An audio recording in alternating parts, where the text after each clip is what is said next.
Do you believe the forces driving Canada's economy are completely transparent?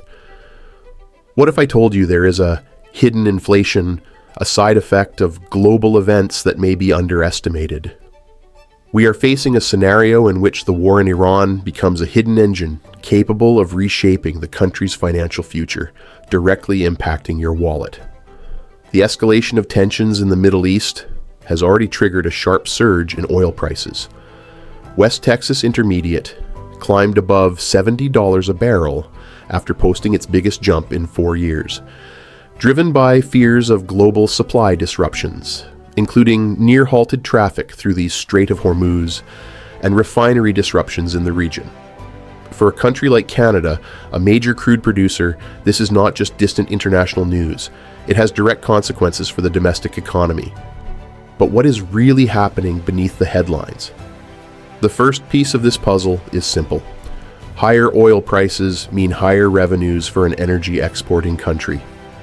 As the conflict pushes prices upward, Canada stands to earn more from exports. More dollars flow into the country.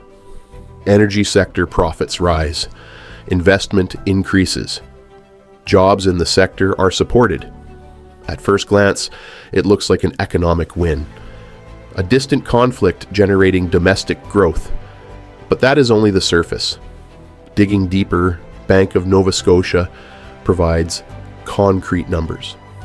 According to Olivier Gervais, Director of Modeling and Forecasting at Scotiabank, if WTI rises by $10 per barrel on a sustained basis, Canada's real GDP level would be 0.5% higher by the end of 2027. He states that higher oil prices represent a significant nominal income transfer into Canada. In practical terms, that means energy sector profits rise, investment increases, employment is supported, and eventually, household spending strengthens. However, the model also suggests that in this scenario, the Bank of Canada's policy rate could be 30 basis points higher by the end of next year. In other words, apparent economic growth could come alongside tighter monetary policy. It's a paradox, growth with higher interest rates. But the real cost hasn't surfaced yet. While GDP rises, household purchasing power may weaken. Why? Because higher gasoline prices ripple through the entire economy, transportation, food, and consumer goods. Even if core inflation remains relatively contained, the consumer price index could end up 0.2 percentage points higher by the end of 2027. At the same time, the Canadian dollar would likely appreciate by around 3%. That helps reduce imported inflation, but it also weighs on non-energy exports. This becomes a strategic balancing act. The energy sector gains, GDP improves, yet ordinary Canadians face higher fuel costs and potentially prolonged elevated borrowing costs. Market analysts have already indicated that sustained increases in oil prices lower the likelihood of interest rate cuts this year. That means borrowing costs may remain pressured for longer.